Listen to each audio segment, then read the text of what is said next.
Well, one thing this discussion is not about is who's more opposed to the Bush administration and its policies. I hope you'll grant me that. Yes, sir. We didn't want to get in an argument with you about that. Well, I don't think that's because we probably don't have much to argue about in terms of how we feel about those policies, nor is it an argument about who wants to change things more. Nor is it an argument about who's more moral, and there I do want to suggest something to you.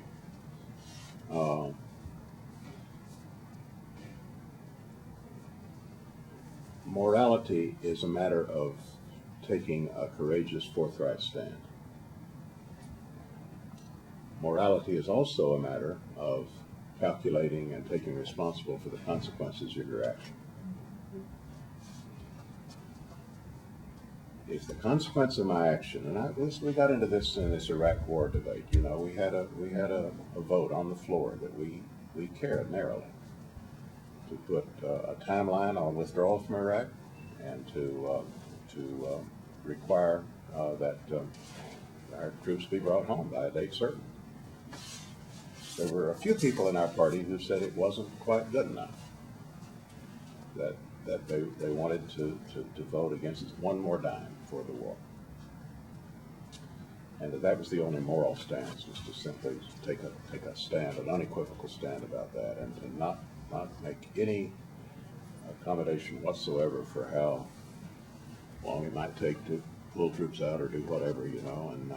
And so I said something like I'm going to say to you, to that group, and I said it on the House floor. And I don't often wear the divinity school background on my sleeve. In fact, I don't think I've ever said anything like this. But I said, you know, there is something you learn on the first day of Ethics 101, and that is it's not just enough to take a forthright stand.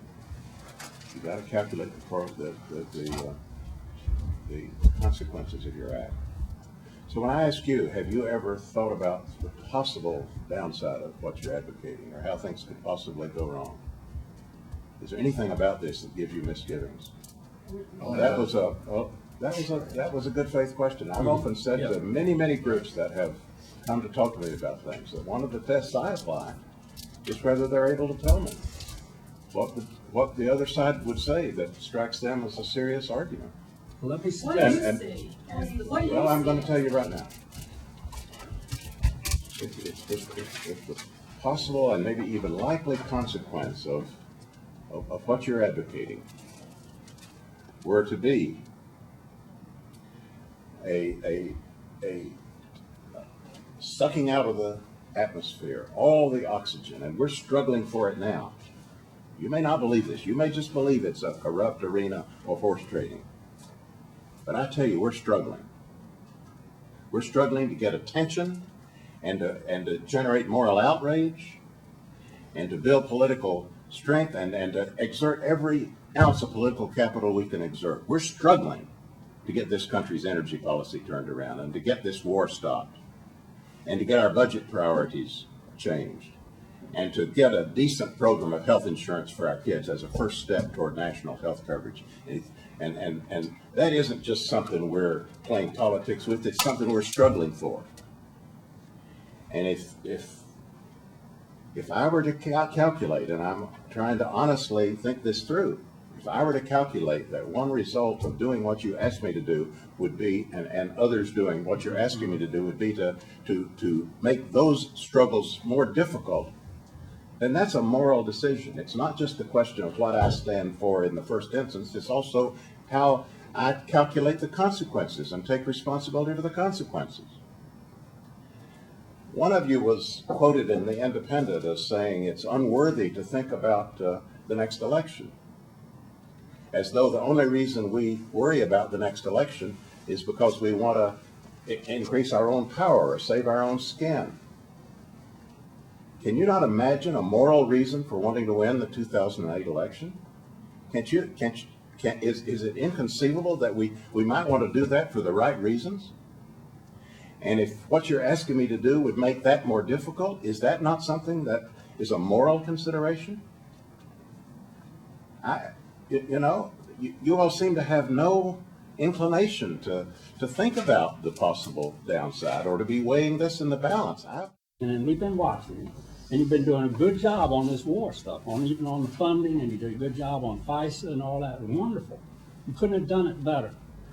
But those are, and you're taking the most progressive position without isolating yourself and pushing other people to those positions, that's why we like you. But impeachment is something else. Impeachment is a legal, you have to think like a prosecutor. And if you go up to Hillsborough or over to Durham, or talk to any lawyer, no crime is black and white. No tort is black and white. When I sue somebody, my side isn't all right and they're all wrong. You know that.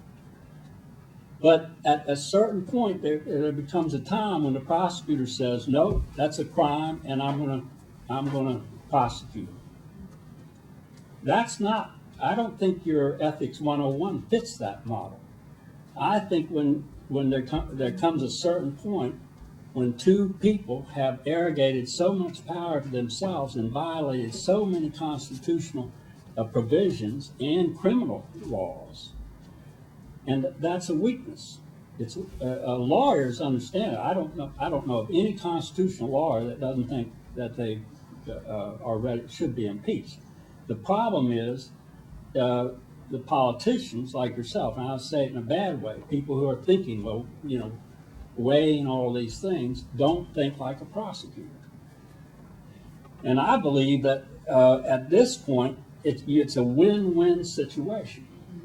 I believe you don't suck oxygen out of the body politic by you standing up and saying, I spent August back down away outside the Beltway talking to some of my people. I got some good people down in the 4th Congressional District, and you do. You got a lot of good people down here. It's one of the smartest places I've ever seen. And they've been talking to me, and I'm coming back here and I'm going to say, I'm going to take this up. We may be wrong, Nancy. We may be wrong, John. But down there in North Carolina, we got enough people who say we want to try this out. And you can test it out. Do it for 2 or 3 months and see what happens. I think it gives energy to people.